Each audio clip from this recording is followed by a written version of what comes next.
Baik, Assalamualaikum warahmatullahi wabarakatuh. Nama saya Muhammad Aditya Rizky. Saya dari kelas I01. Di sini saya akan mencoba untuk review materi selam yang sudah saya pelajari selama semester 2 ini.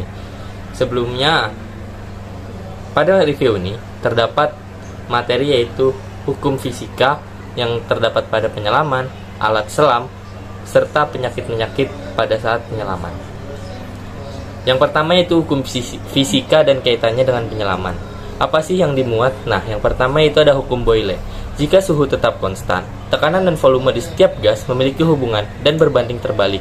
Sehingga, apabila tekanan yang meningkat, maka volume dari suatu kumpulan gas akan berkurang, begitupun sebaliknya. Keterkaitan tersebut berlaku terhadap setiap gas dalam ruang tubuh saat penyelam di dalam air ataupun saat naik ke permukaan. Yang kedua yaitu hukum Charles. Jika tekanan suatu gas konstan, maka volume gas akan berubah tergantung pada suhu. Jika volume gas dijaga konstan, maka tekanan gas bergantung pada suhu. Yang ketiga yaitu ada hukum Dalton. Total tekanan pada campuran beberapa gas dengan jumlah tekanan masing-masing gas jika dipisahkan. Dengan memahami prinsip dari hukum ini, kita dapat mengetahui batasan kedalaman yang tergolong baik untuk para penyelam agar tidak terjadi pencampuran gas yang kita gunakan pada saat penyelaman. Baik, selanjutnya kita masuk ke materi kedua, yaitu alat-alat yang digunakan pada penyelaman scuba. Apa aja sih? Yang pertama yaitu wetsuit. Wetsuit yaitu pakaian pelindung penyelaman.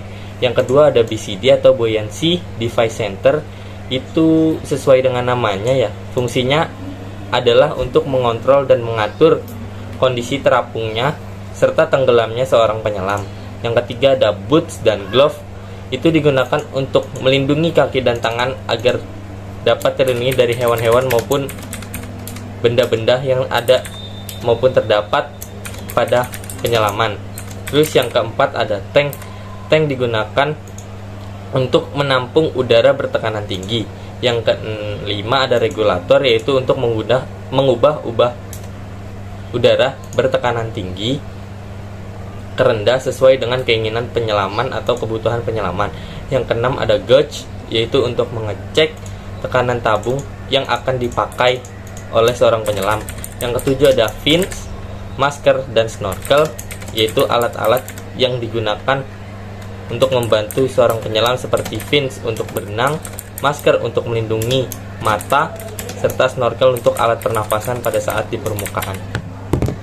Nah, selanjutnya kita masuk ke teknik-teknik penyelaman. Yang pertama yaitu statis. Statis yaitu suatu teknik yang menggunakan teknik breathe and hold pada permukaan, di mana kita melatih pernafasan kita. Yang kedua ada water treat, di mana kita menjaga sebagian tubuh kita seperti dari atas kepala hingga ke leher maupun bahu terdapat di atas permukaan air. Yang ketiga yaitu apnea. Apnea digunakan untuk mobilisasi seorang penyelam pada saat penyelaman, dan teknik ini harus memiliki pernafasan yang sudah dilatih. Selanjutnya itu ada buoyancy netral. Buoyancy netral ini harus dilakukan seorang penyelam pada saat penyelam ada di dasar maupun di kolom air, sehingga penyelam dapat mengambang dan mudah untuk bergerak pada saat penyelaman. Buoyancy netral ini tidak boleh diganggu oleh buoyancy positif maupun negatif. Selanjutnya kita masuk ke materi terakhir, yaitu penyakit penyelaman. Yang pertama yaitu decompression, yaitu terjadinya peningkatan tekanan pada penyelam sehingga udara yang dihirup lebih banyak dari biasanya. Decompression ini menyebabkan terjadinya gelembung-gelembung pada tubuh seorang penyelam sehingga dapat menyumbat pembuluh darah. Yang kedua yaitu vertigo, sensasi pusing dan goyang seperti keadaan sedang berputar. Yang ketiga yaitu ada keracunan oksigen. Yang terakhir yaitu ada namanya yaitu hipotermia, yakni terjadinya peningkatan suhu tubuh